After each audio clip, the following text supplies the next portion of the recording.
Hello, I recognise that tune. It's Captain Beaky's band, still out there, busy doing good in Captain Beaky land, which does not mean they're unaware what's going on right here. They read the papers and they know there's little cause for cheer. But as they had a chart success which lasted overnight, they're really going to do their best to try and put things right. Captain Beaky to his band, what's happening to the nation?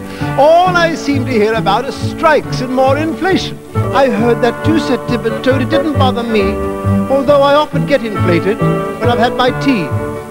That's typical, said Artful Owl, of those who just don't care. It's up to us to pull our weight, to try to do our share. I agree, said Reckless Rat. Let's go to number 10, tell her how to put it right, and come back home again.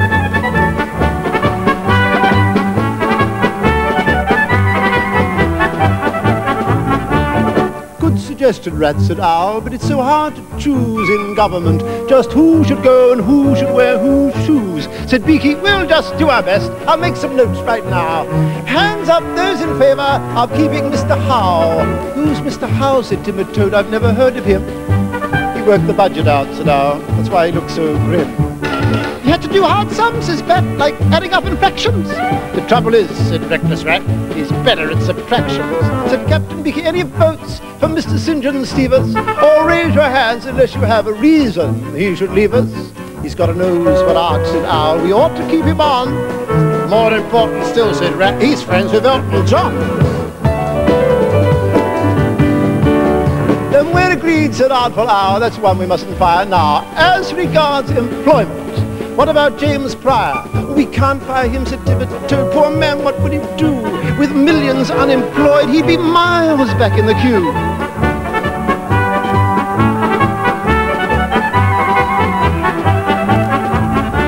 I've heard for quite a long time now, said Owl, a strong suspicion the government would be improved by a coalition.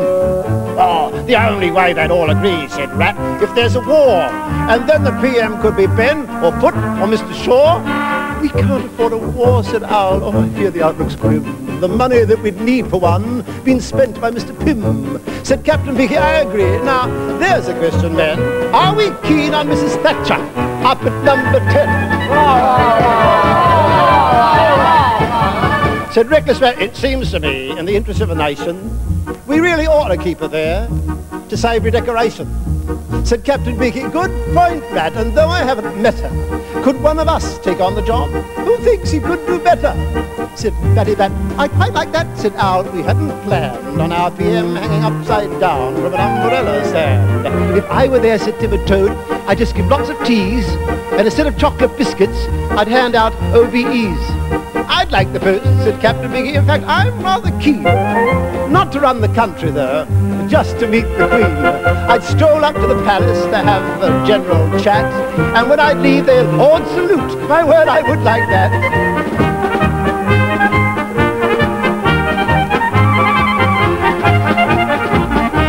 Let's leave the cabinet alone, said Toad. Don't even lift the lid.